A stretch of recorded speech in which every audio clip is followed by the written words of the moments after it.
샬롬 샬롬 샬롬 샬롬. 하나님 사랑합니다. 여러분 주 안에서 사랑합니다.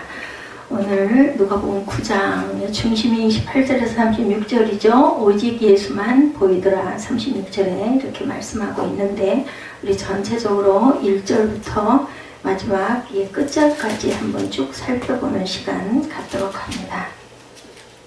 12제자를 보내시는 내용이 9장 첫 번째 나오시죠. 62절까지 있습니다. 12제자를 각각 2사람씩 묶어서 보내시고 5,000명을 먹이시는 사건이 그 다음에 10절부터 나타나고 18절부터 예수께서 따로 기도하실 때 베드로의 고백이 나타나죠. 영광스러운 모습으로 변화되는 모습이 오늘 본문의 말씀이고, 그리고 그 다음에 귀신 들린 아이를 낫게 하시는 분이 37절부터 43절까지, 그리고 나서 또 말씀하시죠. 인자가 사람들의 손에 넘겨지리라 44절부터 45절까지, 그리고 46절부터 56절까지 누가 더 크냐, 이 부분에 대해서 말씀하고 있습니다. 예수께서 자신의 하실 일을 제자들에게 말씀하시죠. 메시아이신 예수께서 기적과 이사를 행하시고 우리를 위한 최종적인 사역을 감당하시기 위해서 자기에게 정해진 길로 걸어가시죠. 제자에게 친밀히 말씀하시고 메시아의 놀라운 일들을 자세히 보여주는 그런 내용들, 구원을 이루기 위한 하나님의 길이 그의 앞에 놓여 있기에 그는 그의 길을 걸어가는 거죠. 그가 하시는 일을 바라보며 우리 삶의 방식은 또한 어떻게 정리하고 가야 할 것인지 우리 사순절 넷째 줄을 걸어가고 있습니다. 우리를 배불리 먹이시는 하나님이시죠. 12제자의 파송에 대해서 1, 2절에 말씀합니다. 예수께서 12제자를 불러 모으사 모든 귀신을 제어하며 병을 고치는 권능과 능력과 권능을 주시고 하나님의 나라를 전파하며 앓는 자를 고치게 하려고 내보내신다라고 말씀을 하시죠.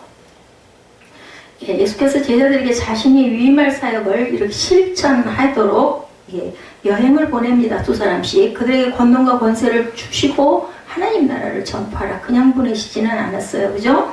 인간의 능력을 의지하는 것이 아니라 하나님의 돌보심과 인도하심에 의해서 그들은 사명을 감당하는 것이고, 오늘날 저와 여러분도 하나님의 돌보심 속에서 우리들에게 각각 맡겨진 사명을 감당하고 살아가고 있다라는 겁니다. 그래서 이것은 그리스도인들의 이상적인 삶의 모습을 우리가 그 부분에서 볼 줄 알아야 된다.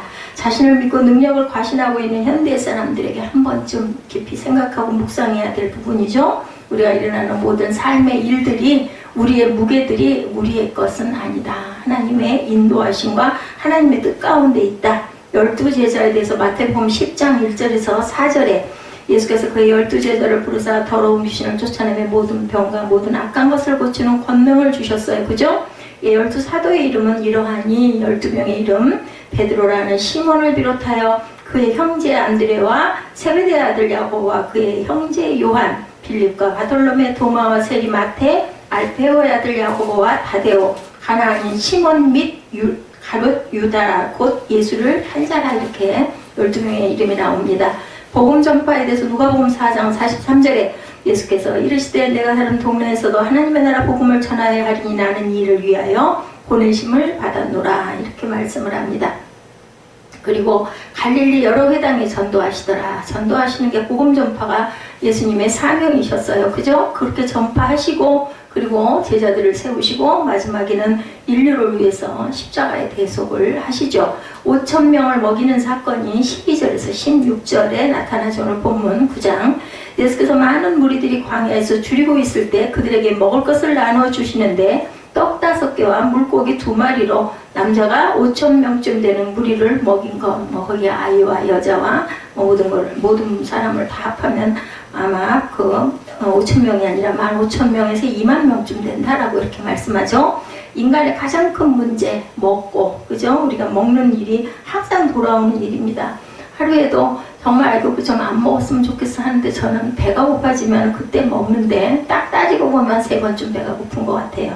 그래서 입맛이 없고 싫을 때는 그냥 한 번쯤은 건너뛰고, 어떨 땐 2번을 건너뛰는데 마지막 한 번은 안 건너뛰면 이제 소리가 안 나오고 힘이 나질 않아가지고 안 되겠으니까 할 수 없이 게으른 거죠. 조금이라도 먹어야지 이 배고픔의 문제 해결이 우리가 항상 돼야 된다. 예, 예수님께서는 우리의 배고픔을 아십니다. 하나님께서도 아시고 40년 광야에 만나를 주시는 사건이 있죠. 그래서 항상 예, 풍족하게 해주시는 것은 그의 나라에서 누릴 것을 미리 맛보여주는 것이라는 것을 또한 우리가 예, 감동으로 느껴봐야 됩니다. 그의 나라를 바라고 예수를 따르는 사람들에게 예수께서 모든 것을 해결해 주신다. 출애굽 광야 시대는 어땠어요? 의복도 헤어지지 않았다라고 이렇게 나타납니다. 40년 동안 뭐 갈아입을 게 있었겠어요? 상상만 해도 정말 너무너무 기막힌 역사하고 신비이기 때문에 우리가 가족 뭐 두세 명이 어디를 간다 해도 짐보따리가 얼마나 많아요. 근데 40년을 광야에서 살았다면 그 모습이 어땠겠느냐는 거죠. 근데 하나님께서는 먹이시고 입히시고 그죠? 옷도 헤어지지 않게 항상 공급을 해주셨다. 우리가 모든 것을 드리고도 마음이 편할 수 있는 것은 이러한 예수의 약속과 인도하심의 그 약속 때문이라는 것이죠. 믿음입니다. 우리를 사랑하신 하나님께서 우리의 모든 것을 이렇게 늘 채워주시고 공급해 주시오. 하나님의 은혜라고 사도행전 14장 17절에 그러나 자기를 증언하지 아니하는 것이 아니니 곧 여러분에게 하늘로부터 비를 내리시며 결실기를 주시는 선한 일을 하사 음식과 기쁨으로 여러분의 마음에 만족하게 하셨느니라 하시고 이렇게 하늘에서 오늘 비 왔죠. 비와 함께 눈도 왔습니다. 이제 곧 4월인데 눈이 오는 거 보면서 저 눈을 겨울에나 볼 눈인데 오늘은 또 선물로 더불어서 보여주시네 했습니다. 다 녹았으니까 날도 따뜻하고 겨울 같으면 마음이 좀 무거웠을 텐데 하나님의 귀한 은혜죠. 선한 열매에 대해서 야고보서 3장 17절에 이것은 하나님의 선한 열매입니다. 오직 위로부터 난 지혜는 첫째 성결하고 다음에 화평하고 관용하고 양순하며 긍휼과 선한 열매가 가득하고 편견과 거짓이 없나니 우리 마음에 항상 선한 열매가 가득 맺히면 거짓도 편견도 없어질 줄로 믿습니다. 그래서 베드로가 20절에서 27절에 고백하는 부분이 나타나죠. 예, 뭐라고 고백을 해요? 오늘 본문이기도 하죠. 예, 뭐라고 해요? 예수께서 이르시되 너희는 나를 누구라 하느냐? 베드로가 대답하여 이르되 하나님의 그리스도이시니라 하니 예수에 대한 베드로의 고백은 예수의 칭찬을 듣게 되죠. 이 고백으로 인해서 예, 그것은 내가 아니라 내 아버지가 너에게 알려주신 것이다 하고 예수님이 말씀하시죠. 예수에 대한 제자들의 고백은 이제 예수께서 어떠한 길을 걸어와야 하는지에 대해서 밝히는 계기가 됩니다. 메시아에 대한 잘못된 생각을 교정하시고 우리를 구원하시기 위한 길을 걸어가는 것이죠. 네, 너는 나를 누구라 하냐 20절에서 27절 우리 본문 바로 앞절에 나타나 있죠. 메시아에 대한 잘못된 생각들을 교정하시고 우리를 구원하시기 위한 길을 걸어가시는 예수님.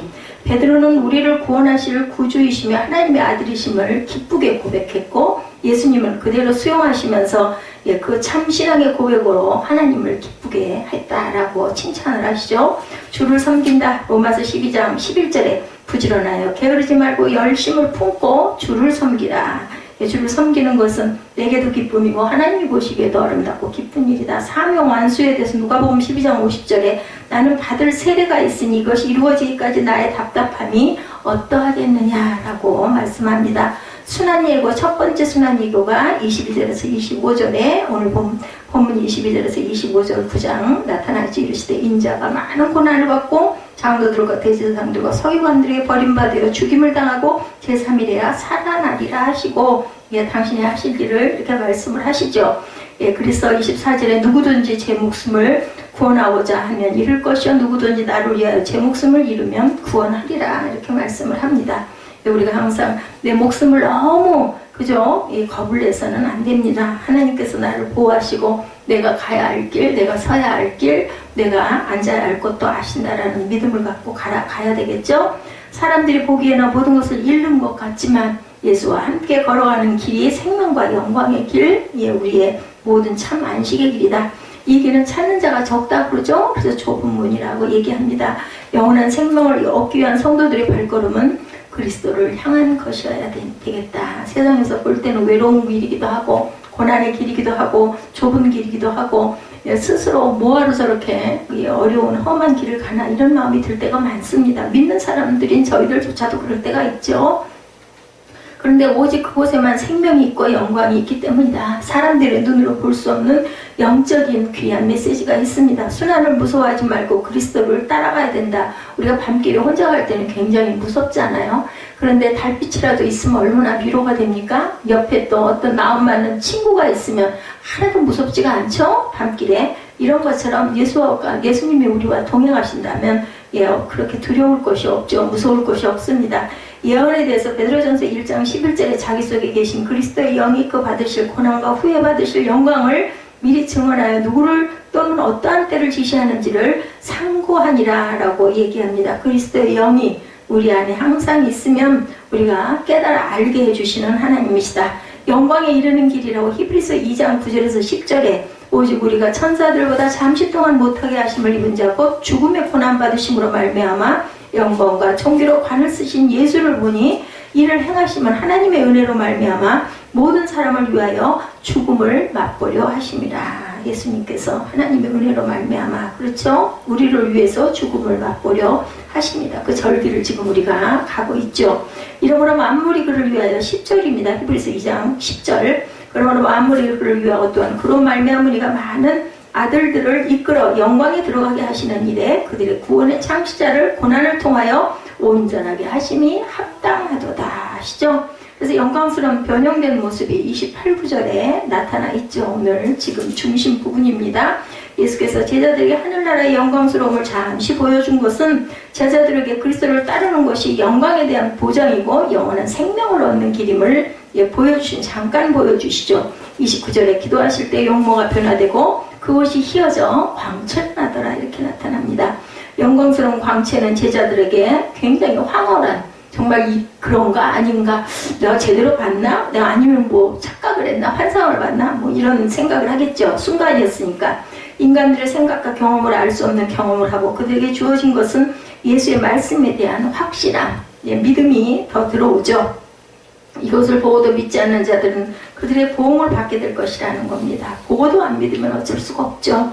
하나님의 일을 인도하실 뿐만 아니라 하나님께서는 그를 영화롭게 하시죠. 하나님이 하시는 일을 우리는 그저 바라볼 뿐 그리고 순종할 뿐입니다. 우리 마음에 감동을 주시죠. 그랬을 때 우리는 순종하고 가야 합니다. 사람에게 나타나시는 부분 요한복음 2장 11절에 예수께서 2차 표적을 갈릴리 가나에서 행하여 그의 영광을 나타내심에 제자들이 그를 믿으니라. 무슨 사건이에요? 가나의 혼인잔치 이야기를 하고 있죠. 영원한 것이다. 히브리서 13장 21절에 모든 선한 일에 너희를 온전하게 하사 자기 뜻을 행하게 하시고 그 앞에 즐거운 것을 예수 그리스도로 말미암아 우리 가운데 이루시기를 원하노라. 영광이 그에게 세세 무궁토록 있을지어다. 그렇게 말씀합니다. 귀신 들린 아이를 고쳐주는 부분이 42절부터 나타나 있습니다. 올 때 귀신이 그를 거꾸로 틀리고 심한 경련을 일으키게 하는지라 예수께서 더러운 귀신을 꾸짖으시고 아이를 낫게 하사 그 아버지에게 도로 주셨다라고 얘기하죠. 제자들이 귀신 들린 아이를 고치지 못하고 당황하고 있을 때 예수께서 그 아이를 고치시고 제자들에게 자신이 누구인지에 대해서 다시 얘기를 하시죠. 메시아로 세상의 모든 권세를 이기시고 하나님의 나라를 이 땅 위에 이루시기 위하여 감당하시는 사역에 대해서 본인의 일에 대해서 알리죠. 예수께서 이기신 권세를 물려받은 사람들이 그 일을 감당하지 못하는 것을 보시고 마음을 아파합니다. 뭐라고 그러세요? 이 믿음이 작은 자들아 이렇게 말씀을 하시죠. 어느 때까지 너희들이 그렇게 할 것이냐 이랍니다. 우리에게 권세였고 능력을 주셨는데 우리가 이것을 제대로 사용하지 못하고 있다면 예수님의 마음을 아프게 하는 것이다. 뭘로? 믿음으로 담대히 우리는 살아가야 됩니다. 하나님의 뜻을 행하신다. 요한복음 6장 39절에 나를 보내신 이의 뜻은 내게 주신 자 중에 내가 하나도 잃어버리지 아니하고 마지막 날에 다시 살리는 이것이니라. 하나님께서 우리를 누구에게 예수님에게 주셨어요. 네가 살려서 그럼 네가 구원해라. 그렇기 때문에 하나님은 하나도 잃어버리지 않고 악한 자라도 기다리시는 하나님이시기 때문에 잠잠히 바라보시죠. 생명을 주셨습니다. 요한복음 10장 10절에 도둑이 오는 것은 도둑질하고 죽이고 멸망시키는 것뿐이요 내가 온 것은 양으로 생명을 얻게 하고 더 풍성히 얻게 하려는 것이다. 자, 예수를 따르려면 어떻게 해요? 두 번째 순환 예고가 44절부터 나타나죠. 예수께서 자신이 당할 일에 대해서 두 번째로 말씀을 하십니다. 이 말을 너희 귀에 담아두라. 인자가 장차 사람들의 손에 넘겨지리라 하시되 사람들이 생각하는 대로 하나님의 나라를 이루시는 것이 아니라 우리를 위해서 고난을 당하고 우리의 죄를 대신 지시고 모든 일을 해결하신다라고 말씀을 하시죠. 영광스러운 모습이 먼저 드러나는 것이 아니고 고난과 십자가의 일이 먼저 드러난다는 겁니다. 그러나 사람들은 이 일을 이렇게 묻기도 두려워합니다. 우리는 고난당하는 것에 대해서 두렵죠. 아픈 것에 대해서 못 견뎌 합니다. 고난에 동참한다고 빌립보서 3장 10절에 내게 그리스도와 그 부활의 권능과 그 고난의 참여함을 알고자 하여 그의 죽으심을 본받아 이렇게 말씀합니다. 빌립보서 3장 10절에 성도들에게 위로가 된다고 고린도후서 1장 5, 6절이죠. 그리스도의 고난이 우리에게 넘친 것 같이 우리가 받은 위로도 그리스도로 말미암아 넘치는도다. 우리가 환난 당하는 것도 너희가 위로와 구원을 받게 하려는 것이요 우리가 위로를 받는 것도 너희가 위로를 받게 하려는 것이니 이 위로가 너희 속에 역사하여 우리가 받는 것 같은 고난을 너희도 견디게 하느니라. 우리가 하나님의 위로를 받게 되면 우리가 하나님의 사랑을 받게 되면 이 고난도 능히 넉넉히 감당을 하게 된다. 왜? 소망이 있으니까. 그죠? 세상에서 아무리 아파도 또한 우리가 세상에서 어려운 일이 있어도 이것이 언제까지나 가니라는 것을 우리가 압니다. 누가 제일 큰 자이가 48절이죠. 너희 모든 사람 중에 가장 작은 그가 큰 자니라. 제자들에게 관심이 있는 것은 예수께서 이루실 나라에서 누가 제일 큰 자로서 권세와 능력을 행하시는지에 있었어요. 제자들은. 그죠? 이런 사람들의 어리석은 모습을 나타내 보여주는데 저와 여러분의 모습 속에도 이런 것들이 있습니다. 예수께서 말씀하시는 것은 그들의 관심과 다르기 때문에 그들은 다른 일에 열정을 냅니다. 그러나 예수께서 분명히 말씀하시기를 가장 작은 이가 가장 큰 자다. 그죠? 섬김을 받고자 하면 먼저 섬겨라. 생명을 얻고자 하면 먼저 잃어라. 이렇게 말씀을 합니다. 예수께서 자신을 내어주시고 철저히 낮아지셨는데 그를 따르는 자들이 높아지려고 한다면 이거는 잘못된 거죠. 그죠? 낮아지셨으면 예수님의 뜻을 우리가 따라가는 제자라면 우리도 낮아져야 합니다. 예수를 본받는 자들은 예수를 따라서 철저히 이렇게 낮아져야 한다. 이것을 나타내고 있습니다. 성도들의 행동 규범에 대해서 로마서 12장 16절에 너희를 지나 마게도냐로 갔다가 다시 마게도냐에서 너희에게 가서 너희의 도움으로 유대로 가기를 계획하였으니 이렇게 나타납니다. 그리스도의 모범 요한복음 13장 4, 5절이죠. 저녁 잡수시던 자리에서 일어나 겉옷을 벗고 수건을 가져다 허리에 두르시고 이 대야에 물을 떠 제자들의 발을 씻기시고 그 두르신 수건으로 닦기를 시작하여 못을 나타내 섬김을 나타냅니다. 예수를 쫓으라 59절에서 30절이죠. 오늘 본문 또 다른 사람에게 나를 따라라 하시니 그가 이르되 나로 먼저 가서 내 아버지를 장사하게 허락하옵소서. 이 부분이 나타나요. 이 부분 초신자들이 처음에 볼 때는 도대체 왜 부모가 죽었는데 장사도 못하게 하고 그렇게 매정한 말씀을 하시나 이런 생각이 들기도 합니다. 60절에 이르시되 죽은 자들로 자기의 죽은 자들을 장사하게 하고 너는 가서 하나님의 나라를 전파하라 하시고 나를 따르라 하시죠. 인간의 모든 일이 허무한 것이지만 예수를 따르는 길은 복되고 가치 있는 길이기 때문에 그럴 때 하나님께서 예수께서 명령하시면 따라 나서야 된다. 그 길에는 영원한 생명이 있고 영광과 기쁨과 희락이 있기 때문에 이 길을 걷기 위해서 그가 제시한 방법대로 살아야 하는데 예수께서는 모든 것을 포기하고 오직 예수만 바라보고 그를 향해서 힘차게 달려가라고 말씀을 하시고 그것을 순종하는 자들은 누가 됐어요? 예수님의 제자들이 됐죠? 그것을 따라가지 못하는 사람들은 나보가 됩니다. 이러한 초대에 응하는 사람에게 그의 구원의 일을 이루실 것이라는 거죠. 합당한 자에게 합당한 은혜가 임한다라는 겁니다. 그리스도를 본받아라. 빌립보서 3장 10절에 내가 그리스도와 그 부활의 권능과 그 고난의 참여를 알고자 하여 그의 죽으심을 본받아 어떻게 해서든지 죽은 자 가운데 부활에 이르려 하노니 이렇게 말씀합니다. 복된 특권이라고 합니다. 사도행전 5장 41절에 사도들은 그 이름을 위하여 능욕을 받은 일에 합당한 자로 여기심을 기뻐하면서 공의 앞을 떠나니라. 능욕받은 일에 합당한 자라고 생각을 해요. 그래서 기뻐하면서 공의 앞을 떠났다고 합니다. 복된 특권이라고. 우리가 어려움과 능욕을 받아도 예수 이름으로 능욕을 받고 어려움을 당하는 것은 복된 특권입니다.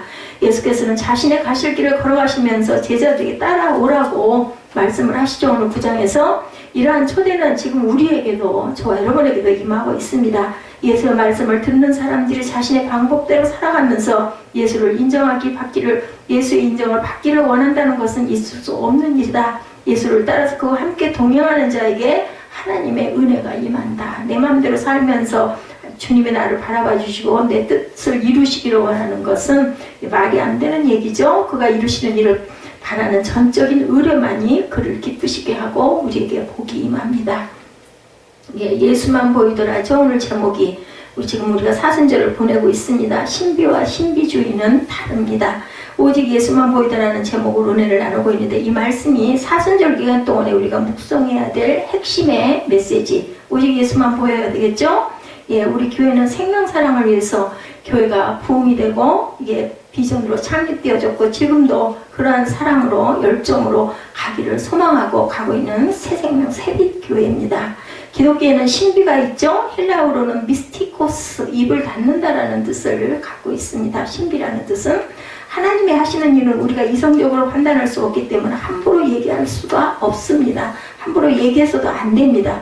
경험하고 난 다음에 그것을 문자로 언어로 표현하는 것이 쉽지 않다는 의미를 가지고 있다. 신비라는 건 그렇죠. 하나님의 그 존재 자체가 바로 신비입니다.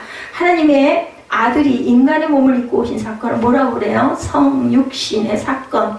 예, 그렇죠. 예, 사건의 신비입니다.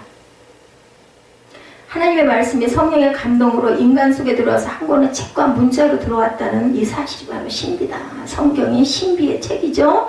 예, 하나님의 천지 창조가 신비고, 마지막 날에 천국 천사들과 함께 재림하신 예수님의 모습이 당연히 우리가 상상만 해봐도 굉장히 신비스럽죠. 성경에 신앙생활을 하다가 신비를 본 사람들이 더러 많이 나타나고 있습니다. 우리도 또한 신앙생활을 하면서 하나님의 신비를 깨닫고 느끼고 경험한 일들이 있습니다. 예수님 곁에서 수많은 병든 사람들이 나았는가 하면 주님은 또한 물 위를 걷기도 하셨죠. 죽은 자가 살아나기도 하시고, 도시락 하나를 가지고 5,000명이 먹고 남는 엄청난 기적의 사건들이 일어나죠. 모세는 호렙산 떨기나무에서 꺼지지 않는 불길을 봅니다. 홍해가 갈라지죠. 아침마다 만나가 내려서 40년 동안 만나를 먹고 살기도 하는데, 이 모든 일들이 뭐예요? 신비예요. 기도원은 어땠어요? 바위 위에서 불이 솟아오르는 것을 경험했는가 하면, 엘리야는 기도할 때 하늘에서 불이 떨어져서 이방신들을 물리치고 하나님의 영광을 드러내기도 하고, 비가 안 오던 3년 반과 비가 쏟아지는 3년 반을 경험하기도 하죠. 사도 바울은 다메섹 도상을 넘어가다가 빛 속에서 주님을 뵙고 부활하신 주님의 음성을 듣고 눈이 어두워지는 역사가 일어나고, 아나니아의 그 안수를 통해서 눈이 뜨이는 게 바로 영적인 눈뜨임이 시작이 돼서 변화된 사람이 되죠. 초대교회 성령 강림 외에 수많은 은사들과 이적과 표적들이 많이 나타났습니다. 신비한 경험들로 말미암아 하나님의 살아계심을 보고 그리고 체험하고 믿게 되죠. 때로 믿음이 없는 사람들 가운데 하나님의 은사가 나타나서 하나님의 믿는 믿음이 온 땅에 넓게 펴져나가기도 했습니다. 이 초월적인 경험을 통해서 초대교회 성도들은 고난을 당당히 감당하기도 했습니다. 십자가의 길을 가는 것을 주저하지 않았고, 순교의 최고 영광으로 그것이 영광이라고 알고 살아가죠. 내가 이 땅에 살아가는 목적이 오직 하나님 한 분께 있다는 사실을 깨달아 가기 시작한 게 이러한 사건들로 인합니다. 이렇게 신비가 많고 이적이 많지만, 예, 나 같은 사람이 구원받았던 것보다 더 큰 신비와 기적이 없다라는 것 여러분 생각해 보셨습니까? 죄 많은 내가 구원받고 용서받고 하나님의 자녀가 되고 내 안에 성령이 와 계시고 영원한 천국에 거하게 된다. 이게 바로 최고의 신비고 최고의 복입니다. 기독교는 이런 신비스러운 종교지만 신비주의는 아니라는 걸 우리가 꼭 알아야 되다. 분별을 해야 합니다. 이래서 신비와 신비주의는 다르다. 그래서 제가 길게 여러 가지를 예를 들어서 여러분에게 말씀을 드렸습니다. 불교를 부디즘, 힌두교는 힌두니즘이라고, 이즘이라는 주의라는 그런 뜻이 ISM이 붙죠. 그런데 기독교를 예수이즘이나 그리스도이즘이라고 절대 말하지 않는다라는 것. 크리스티니티라고 얘기하죠. 주의를 거부하고 있습니다. 예, 그 말씀 자체에서도 신비주의는 뭘까? 자기 경험만을 절대하면 신비주의가 됩니다.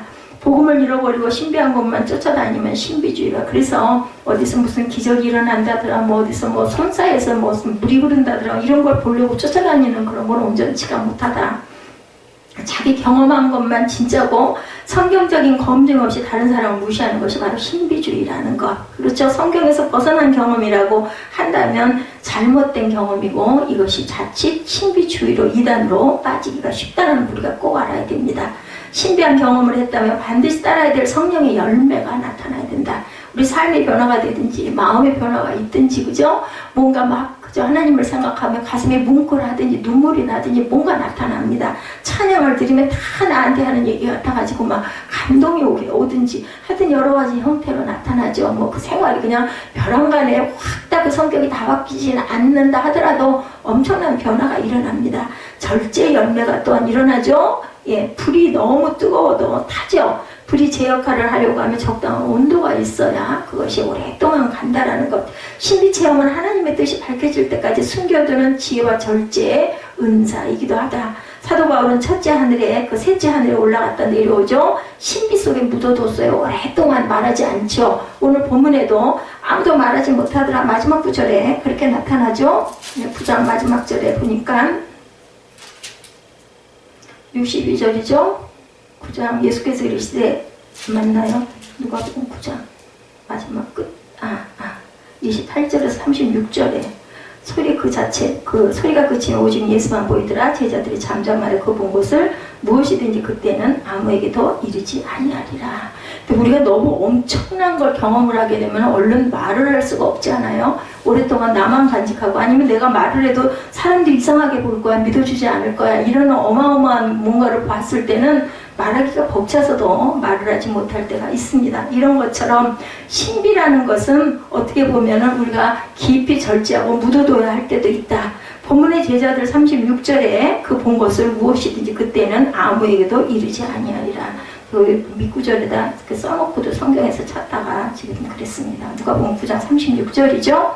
하나님이 뜻이 밝혀질 때까지 그분이 십자가에 달리시고 부활하신 모습을 보기 전까지 그들이 아무에게도 말하지 않았다라는 것이 오늘 본문이죠. 예, 저와 여러분에게 하나님이 신비한 경험을 주실 때 항상 감사함으로 조심스럽게 경외함으로 받아들여야 합니다. 하나님의 은혜가 성령의 체험이 진정한 복이 될 수 있기 때문이다. 신비한 경험은 항상 예수 중심이어야 하고 예수님께 영광이 되어야 하죠. 신비 경험은 예수님으로부터 출발해서 예수님을 향하여 가도록 따라가야 되는 것이 바로 하나님이 주시는 신비라는 것을 우리가 꼭 알아야 되겠다. 신비는 하나님의 말씀과 절대로 어긋나지도 않고 어긋나서도 안 된다. 기차가 레일 위에 달려야지 레일을 벗어나면 어떻게 돼요? 전복이 되죠. 탈선이 됩니다. 신비 그 경험은 항상 교회를 유익하게 해야 된다. 은혜가 일어나서 우리가 신비의 경험을 하나님의 경험을 받고 나면은 막 예배의 열정이 솟아나고 그저 누구에겐가 그것을 막 간증하고 전도하려고 애를 씁니다. 나를 나타내는 게 아니라 하나님의 신비를 자꾸 드러내려고 하죠. 이렇게 살아계셔, 역사하셔, 내가 이래서 마음이 이래서 이런 간증을 하게 돼야 된다는, 내가 막 드러나서는 안 된다는 거.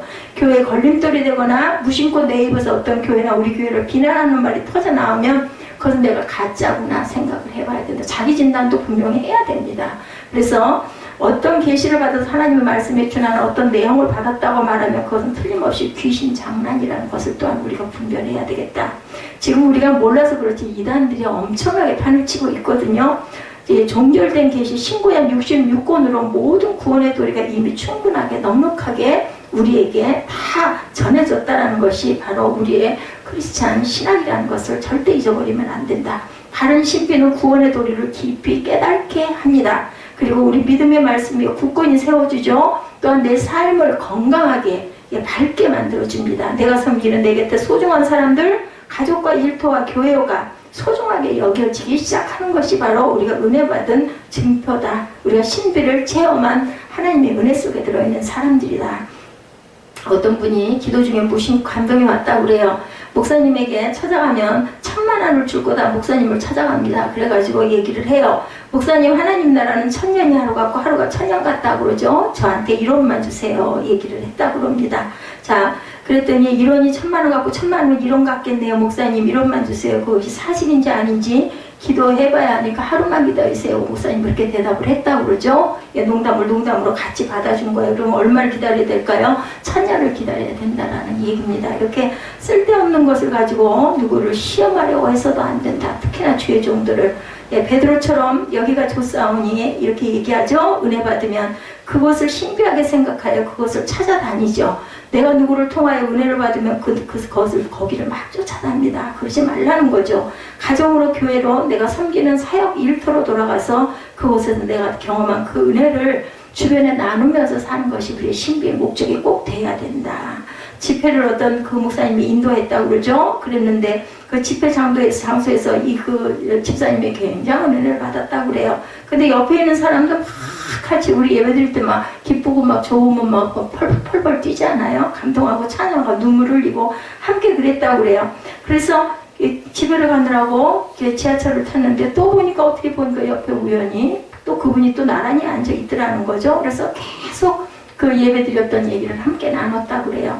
그랬더니 이분 얘기가 말씀을 하더라고 그래요. 우리가 더 양육을 받아야 복을 받는다고 그렇게 얘기를 하면서 어떤 분을 소개해 줬다고 합니다. 그래서 그만 자기도 모르게 그 사람을 만나서 같이 다니다 보니까 이단에 빠져버렸어요. 이 사람 예배 드릴 때 예배에 굉장한 은혜를 받은 사람인데도 불구하고 이렇게 아주 용모도 곱고 이쁜 여자가 딱 다가오니까 남자도 아니고 그래서 그 사람을 따라다니다 이단에 빠져가지고 또 뭐 이런 것도 있나 봐요. 안산에 있는 이단 연구소를 소개받아가서 거기서 7개월 동안 그 더러운 독을 씻어내는데 이런 기간이 걸렸다. 이단의 바이러스라는 게 무서운가 봅니다. 저는 알 수가 없는 부분인데 이런 부분도 우리가 참고는 해야 될 것 같습니다. 주변에서 조용할 때 이상한 것이죠. 틀림없이 신비주의 이단이거나 한국교회를 어지럽히는 이단들이 우리 곁에, 내 곁에 와 있을 수 있다는 것을 우리가 볼 줄 알아야 되겠다. 너무 지나치게 친절하게 그래서 그 기도원 같은 데 가면 혼자 기도하지 말라고 얘기를 하죠. 그리고 누군가가 그거 얘기해 준다고 거기 같이 자꾸 얘기하지 못하게 합니다. 그쪽에 있는 사역자에게 이거 상의도 상담도 하라는 얘기가 바로 이런 데서 일어나는 거죠. 자, 우리가 항상 불평거리가 조금만 생기면 우리가 마음이 굉장히 움츠러듭니다. 마치 모든 게 정말 사실이고 내가 그렇게 될 것 같은 약한 마음이 들게 되죠. 이런 소리에 귀를 기울이지 말아야 된다. 자꾸 그런 말 듣다 보면 자꾸 진짜인 것 같이 느껴지죠. 그래서 항상 나를 누구를 자꾸 이간질시키는 얘기를 하는 사람이 있을 때는 우리가 항상 그것을 멀리할 줄 알아야 되겠다. 그래서 이단은 우리의 틈을 타고 들어오는데 그것은 좋은 게 아니라 나쁜 일, 교회의 어떤 그 교육자를 자꾸 비난하는 일, 이렇게 말을 꼬집어서 하는 그런 사람들은 우리가 가까이 하지 말아야 된다. 돌멩이에는 가짜 돌멩이가 없다고 합니다. 다이아몬드에는 가짜 다이아몬드가 있죠. 인조가 있습니다. 복음은 진짜니까 가짜가 있다라는 것. 항상 진짜와 가짜가 어디인가 공존한다는 것을 절대로 잊어버리지 말아야 된다. 변화산의 신비에 대해서 오늘 나타납니다. 본문에 보면 예수께서 십자가를 목전에 두고 사랑하는 제자 베드로, 야고보, 요한과 함께 변화산에 오르셨어요. 오늘 9장 29절에 보면 예수님의 용모가 변화되고 그 옷이 휘어져서 광채나더라 합니다. 이런 신비에 관한 기록을 묵시문학이라고도 하는데 하나님께서 하늘의 커튼을 살짝 열고 우리에게 보지 못하는 하나님의 나라를 신비를 보게 해주실 경우가 있습니다. 특히 기도할 때 이런 것들이 보이기도 하죠. 이것도 우리가 잘 분별해야 됩니다. 자칫 잘못하면 이상한 환상을 자꾸 상상하게 되고 그것이 진짜인 것처럼 믿어질 때도 있습니다. 그래서 그것도 분별을 잘해야 된다. 인간은 언어로, 인간의 문자로 표현을 하죠. 그러니 상징적으로 표현할 수밖에 없었습니다. 읽는 사람들이 그 상징을 잘못 받아들이면 엉뚱한 곳으로 가기 때문에 우리는 항상 무슨 중심? 성경 말씀 중심. 그래서 주석을 사용을 합니다. 가장 믿을만하기 때문에. 우리나라 이단들의 요한계시록 사단이 90%가 넘는다고 얘기합니다. 그래서 90% 넘는 요한계시록 해설도 되도록이면은 주석 중심으로 봐야 된다. 예수님의 용모와 옷이 변화되었다고 말하지만 사실은 변화된 것이 아니라 그 옷이 예수님이 입고 계시던 영광의 옷이기 때문에 빛이 나고 광채가 났다라고 해석을 해보는 것이 옳다라는 주장이 있습니다. 그 빛나는 얼굴이 하나님 나라에 계시던 얼굴이 살짝 보여졌다라는 거죠. 화장을 해서 옷을 빨아서 빛난 것이 아니라는 거죠. 더구나 거기에 구약의 인물 모세와 엘리야가 나타나 예수님과 대화를 해요. 오늘 본문의 31절에 예수께서 예루살렘에서 별세하실 것을 말할세 이런 얘기를 합니다. 변화산에서 내려가서 예루살렘에 들어가 십자가에 내달려 돌아갔을 것을 말씀하는 것이죠. 얘들아, 땅의 눈으로 보면 예수님 가시는 그 길이 고통의 길일 거야. 그러나 하늘의 눈으로 보면 그 길은 영광의 길이다. 이렇게 세상의 눈과 영적인 눈은 다르다는 거죠.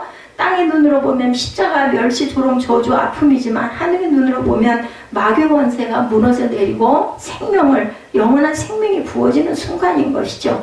그렇기 때문에 별세하실 것을 말씀하실 때 그것이 고난이 아니라 영광이어야 한다. 베드로가 나서죠. 절대로 그렇게 될 수 없다고 그랬다. 야단을 맞는 것을 우리가 압니다. 자, 그래서 그 얼굴이 빛나게 되었다. 엄청난 광채가 났다는 거죠. 입고 계시던 옷이 피 묻은 그 옷이 광채로 휘어져 온 땅을 밝히고 있는 것, 이 장면은 우리가 노래하죠. 찬송에도 있습니다. 빛나고 높은 보좌와 그 위에 앉으신 주 예수 얼굴 영광이 해같이 빛나네. 우리 찬송가에 이 부분이 나타납니다. 주님이 지금도 그 모습으로 우리를 기다리고 계신다. 하나님 나라에서 교회 어떤 아이가 부임하고 목회를 하고 있는데 처음 장례식을 치르게 됐다고 그래. 이 목사님이 처음으로 목회를 할 때 얘기예요.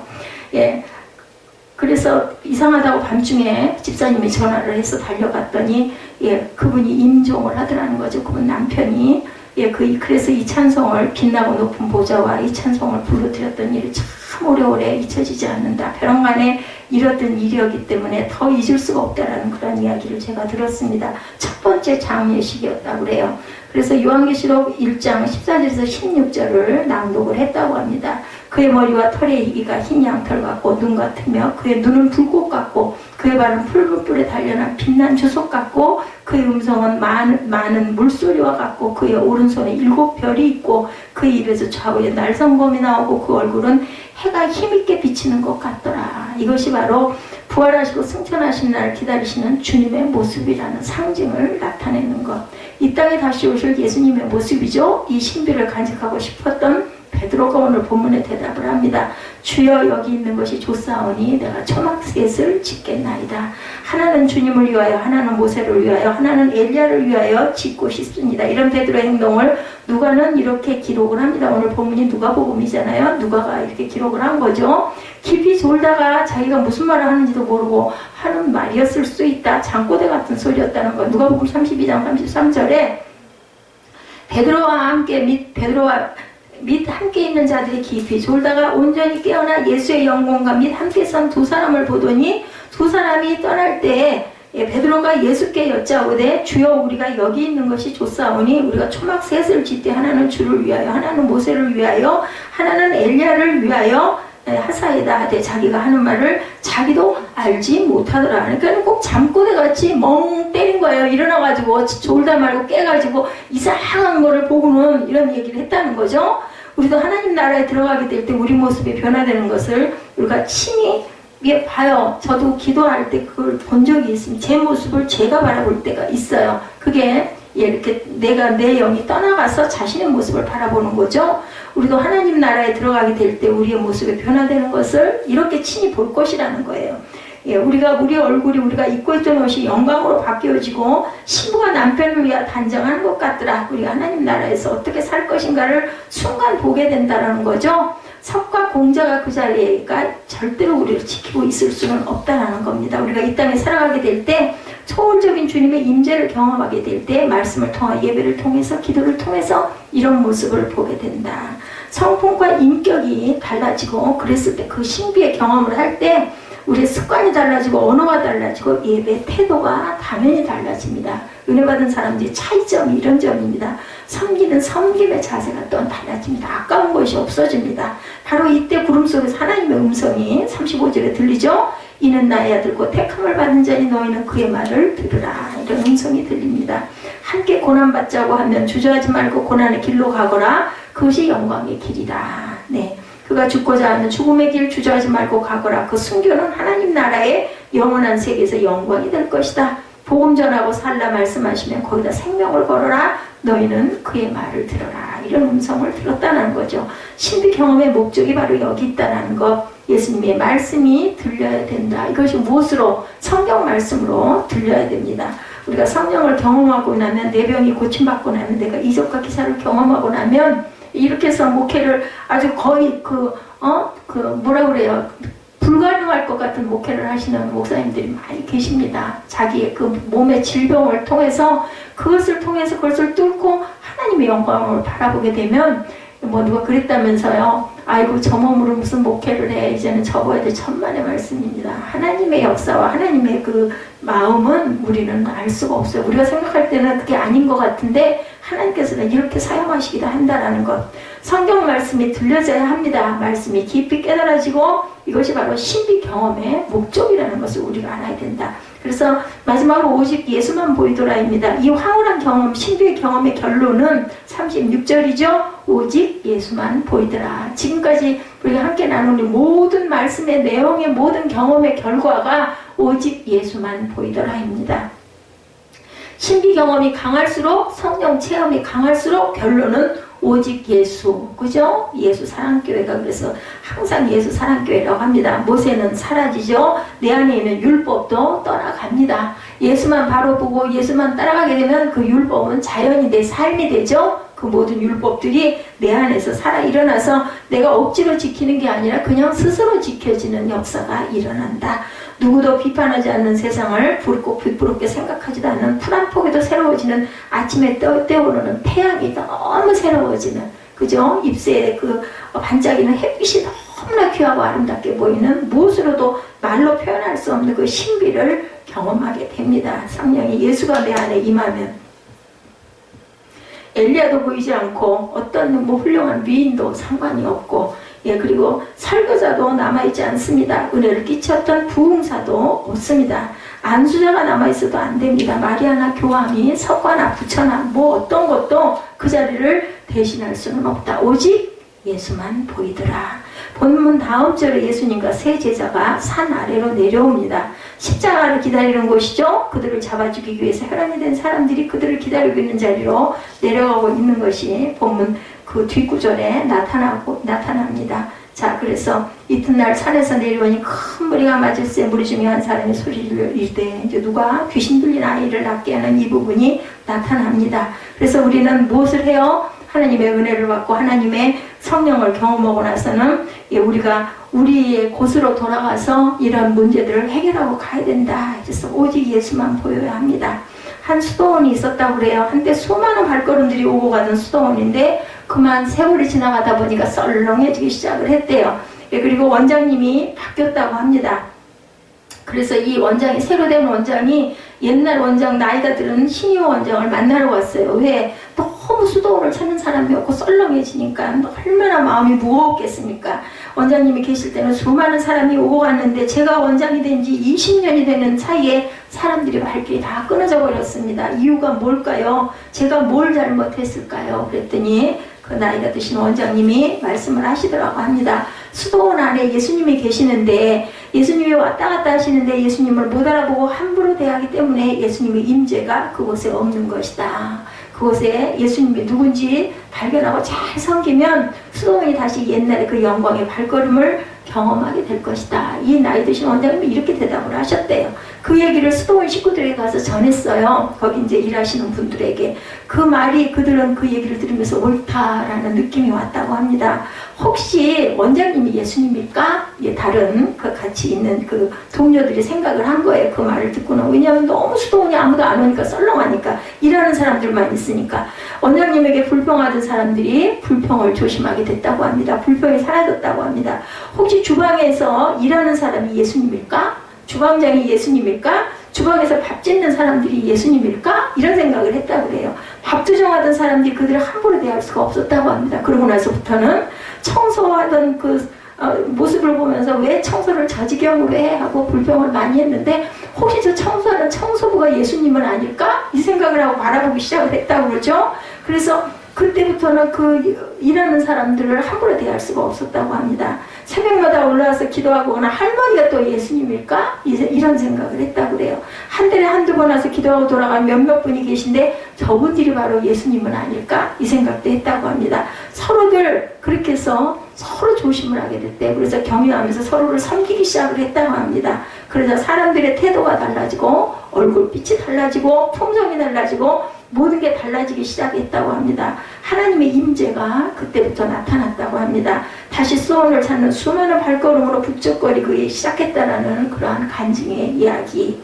여기 오셔서 주님을 만나야 되고 예배 시간마다 성령의 임재를 경험해야 되고 병든 자가 있으면 우리가 간절히 기도해 줘야 되고 그리고 악한 영들을 결박하는 권세를 우리가 자꾸 입술로 내쫓아야 되겠죠. 이적과 기사와 표적 능력 향함의 은사가 날마다 새롭게 일어나기를 우리가 바라보고 축복하는 입술이 돼야 된다. 뭐 그런다고 뭐 될 거야? 이러면 안 돼요. 그렇기 때문에 우리는 입술로 먼저 마음 안에서 100% 생각이 안 되더라도 우리가 어디에서 각자의 자리에서 가정에서 일터에서 그리고 또한 교회 안에서 예, 그래서 우리가 항상 교회 안에 가득 찬 주님의 성령의 모습을 바라보고 소망하면서 기도하고, 내 주변에 있는 몇몇 안 되는 내 가족들이라도 저 안에 예수님이 계시지, 우리는 제가 그 찬양을 꼭꼭 하죠. 예, 당신은 성전이요. 성전이 되려면 그 안에 예수님이 계셔야, 성령이 계셔야 성전이고, 똑같은 사람인데 예수를 모르고 예수를 안 믿고 예수의 믿음이 없는 사람은 성전이 아직 안 됐어요. 그러면 안쓰럽잖아요. 내 남편이, 내 아내가, 내 아들이, 내 딸이 아직 그걸 모르고 기쁨이 없고, 이렇다면 우리가 마음이 얼마나 안타깝습니까? 그럴 때 우리는 그를 위해서 열심히 기도해 줘야 된다. 이 수도원에 그 수도원 원장이 오죽 답답하면 옛날 나이 드신 그 원장님을 찾아가서 여쭤봤을 때 성경 말씀으로 말씀은 안 하셨어요. 근데 오직 예수만 보인 거죠. 그래서 모든 사람들이 그 가난한 그 얘기도 있었잖아요. 어떤 잘 찾아놓고 예수님 오시길 기다렸더니 이상하게 거지가 와가지고 몇 번을 계속 찾아오다 보니까 음식 만들어놨다가 아무리 기다려도 안 오시니까 그분을 먹으라고 뭐 어차피 만들어 놓고 속상했지만 대접을 했더니 나중에 꿈에 예수님이 나타나셨다면서요. 네가 나를 참 잘 차려서 잘 대접을 해줬다라고 얘기를 했대요. 이런 얘기처럼 우리 모두 주변에 있는 모든 사람들의 안에 예수께서 계셔서 성령이 계셔서, 또한 내가 혼자 있을 때 저도 가끔 그런 생각을 합니다. 혼자 이러고 있을 때 예수님이 나를 참 어이없어 하고 바라보시는 건 아닐까, 이런 생각이 들 때가 있습니다. 이런 마음을 가지고 모든 삶을, 모든 내 이웃을 바라보시는 저와 여러분들, 오직 예수만 보이시는 저와 여러분 되시기를 주님의 이름으로 축복합니다.